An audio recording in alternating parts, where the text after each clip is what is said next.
Welcome to Flip Lesson 41 for the 5th grade. Today we're going to continue looking at fractions. And as we look at fractions and pictures that represent fractions, we want to understand how we can add fractions together and how that process is going to work. We'll start by looking at the picture here. We see that you have a 1/3 piece and a 1/3 piece, which is going to give you a total of 2/3, and we're adding it to an additional 1/3 piece. And so the question is how much does that equal? And by rules of fractions, if our denominator, right, our bottom, if this number here is the same as this number here, then we can add our numerator. So we can take this plus this. And in the end, our denominator is going to stay the same. And then by adding our numerators, we're going to get our new numerator. Okay? And as we do that, we can see that 2 plus 1 equals 3, and 3 over 3 technically means 1, right? 3 divided by 3 equals 1. And so the question would be is if I take these pieces and I move them, right? If I add this piece to my two other pieces, am I going to get one complete circle? And if I turn it just right, the answer, of course, is yes. Don't quite have it right. But you can see how these pieces come together and we have one complete circle. And so by adding these together, we're looking at really two different ideas. One, we're seeing how to add, right? By looking at a common denominator, 3 and 3, and we're adding our numerators, and we're getting this as an answer, 3 over 3. And our picture proves that it's true. And on top of that, we're seeing a second idea, where if we have a number over itself, it's equal to 1. But we see how this addition process works when it comes to fractions. Let's try another one. This time we're going to subtract, though, right? Because addition and subtraction are going to work in a very similar way, in the sense that as we look at this, we see a 6 here. We see a 6 here, which means we have the same denominator. Since we have the same denominator, we can subtract our numerators. So 4 minus 2 is going to equal 2. And of course, our denominator is going to stay the same. Right? If we look at the picture that helps us represent this, right? I have 4 pieces, 4 1/6 pieces here, which together equals 4 6.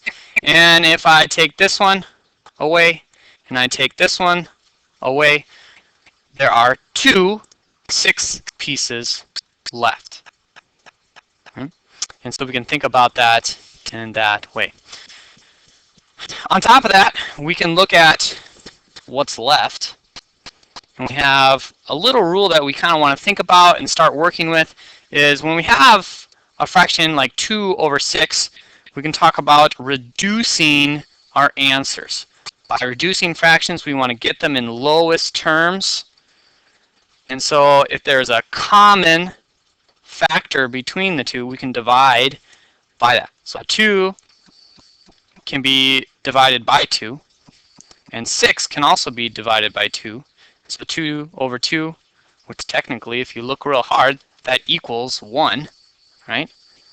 Right? 2 over 2 is 1, so we're really just dividing by 1 in a strange kind of way. But 2 divided by 2 gives us a 1, and 6 divided by 2 gives us a 3. So our final answer is 1/3.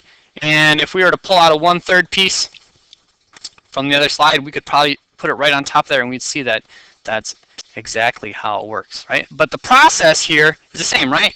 Common denominator, denominator went right over, all right? And then we subtracted our numerators, to get that for the step of adding and subtracting fractions. Okay. Let's try another one. Here we have a picture where we're using mixed numbers. It says Rex had 1 4/5 of a bag of candy, and his friend Joe had 1 2/5 of a bag of candy. How much candy did they have together? Right, and so we have another picture to help us understand this idea. Right? So 1 bag of candy here, 1 bag of candy here, and then the fractional pieces that go with the different ideas. Right? And so as we look at this picture, we're seeing, okay, we want to add these together. So if we're going to add these together, it's very easy to see that we're going to have 2 complete bags. And then if we take our fractional pieces over like this, we can add this one, and that's going to make another complete bag. And we'll have this 1 piece left over. And so as we look at adding these numbers together, we had 1 4/5 plus 1 2/5. And so since my denominator is 5 right here, that's going to stay the same, right? It's equal, so we can easily do this, right? 4 plus 2, those would be our numerators, is going to equal 6. And then 1 plus 1 equals 2. And as we look at this problem, we realize that, wait a minute, this 6 over the 5 is more than 5, which means we have what's known as an improper fraction. And so we can see, well, how many 5s go into that 6? 1 whole 5 goes into that 6, which means there's going to be 1 left over. And so in the end, we have 1 1/5, and then we can, since that's what 6/5 means, we can now add 2 to this 1 1/5 to get an answer of 3 1/5. Right? As we added this whole number to this whole number right here. And the picture very easily shows that, right? Our 1 plus our 1, right? We took that 2/5, right? And we added this to make, right? As total, we see 6 5th pieces, but as we can see, 5 of them together equals 1 whole 1, which is where we got this 1/5 over here, 1 1/5, and then we added these two ideas together, the whole picture. So I have 1, 2, 3 whole circles and 1/5 of a circle left over. So we have that idea. So starting to see how these things work.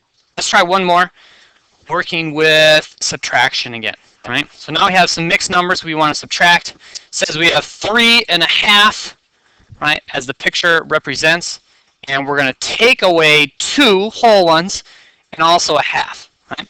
So we can say, all right, this is gone, this is gone, this is gone. Right? 2 1/2 went away. Right?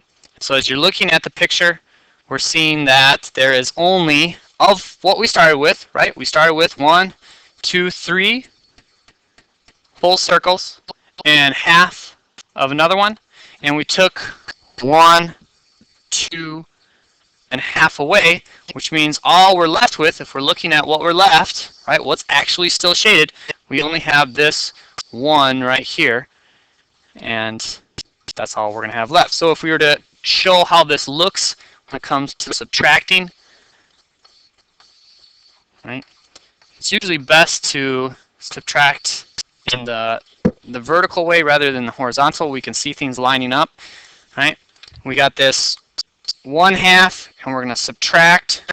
Right? Subtracting this half. 1/2 minus 1/2, of course, is 0 halves. Right?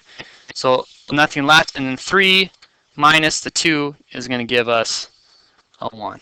And so we can clearly see that those are gone. So we have that picture to help us understand that. All right, here is your sample problem.